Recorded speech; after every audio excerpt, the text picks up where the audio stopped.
कर्ण और अर्जुन द्रोणाचार्य ने पांडव तथा कौरव राजकुमारों की शस्त्रास्त्र विद्या की परीक्षा लेने का विचार किया। इसके लिए एक विशाल मंडप बनाया गया। वहां पर राज परिवार के लोग तथा अन्य प्रतिष्ठित व्यक्ति उपस्थित हुए। सबसे पहले भीम एवं दुर्योधन में गदा युद्ध हुआ। दोनों ही पराक्रमी थे। एक लंबे अंतराल तक दोनों के मध्य गदा युद्ध होता रहा, किंतु हार जीत का फैसला न हो पाया।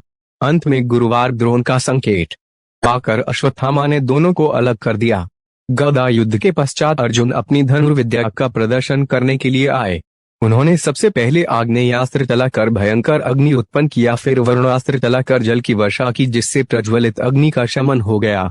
इसके पश्चात उन्होंने वायु अस्त्र चलाकर आंधी उत्पन्न किया तथा पांजन्यास्त्र से बादल उत्पन्न करके दिखाया। यही नहीं, अंतर्ध्यान अस्त्र चलाया और वहां पर उपस्थित लोगों की दृष्टि से अदृश्य होकर सभी को आश्चर्य में डाल दिया। वहां पर उपस्थित समस्त जनवरी उनकी धनुर्विद्या की प्रशंसा करने लगे। अचानक उसी समय एक सूर्य के समान प्रकाशवान योद्धा हाथ में धनुष लिए रंगभूमि में उपस्थित हुए। वे कर्ण थे। कर्ण ने भी उन सभी कौशलों का प्रदर्शन किया जिसका कि प्रदर्शन अर्जुन पहले ही कर चुके थे। अपने कौशलों का प्रदर्शन कर चुकने के पश्चात कर्ण ने अर्जुन से कहा कि यदि तुम्हें अपनी धनुर्विद्या पर इतना ही गर्व है तो मुझसे युद्ध करो। अर्जुन को कर्ण का इस प्रकार ललकारना अपना अपमान लगा।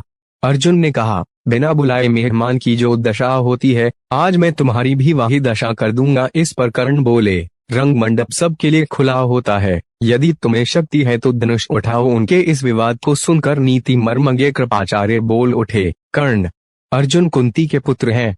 वे अवश्य तुम्हारे साथ युद्ध के लिए प्रस्तुत होंगे, किंतु युद्ध के पूर्व तुम्हें भी अपने वंश का परिचय देना होगा, क्योंकि राजवंश के लोग कभी नीच वंश के लोगों के साथ युद्ध नहीं करते। कृपाचार्य के वचन सुनकर कर्ण का मुख श्रीहीन हो गया और वे लज्जा का अनुभव करने लगे।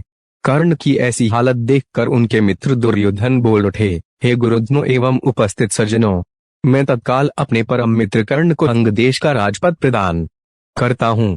कर्ण इसी क्षण से अंग देश का राजा है। अब एक देश का राजा होने के नाते उन्हें अर्जुन से युद्ध का अधिकार प्राप्त हो गया है। दुर्योधन की बात सुनकर भीम कर्ण से बोले, भले ही तुम अब राजा होगे हो, किंतु हो तो तुम सूत पुत्र ही। तुम तो अर्जुन के हाथों मरने के भी योग्य नहीं हो। तुम्हारी भलाई इसी में है कि शीघ्र जाकर अपना घोड़े तथा रथ की देखभाल करो। वाद विवाद बढ़ता गया और वातावरण में कटुता आने लगी। यह विचार करके कि बात अधिक बढ़ने न पाए, द्रोणाचार्य एवं कृपाचार्य ने उस सभा को विसर्जित कर दिया।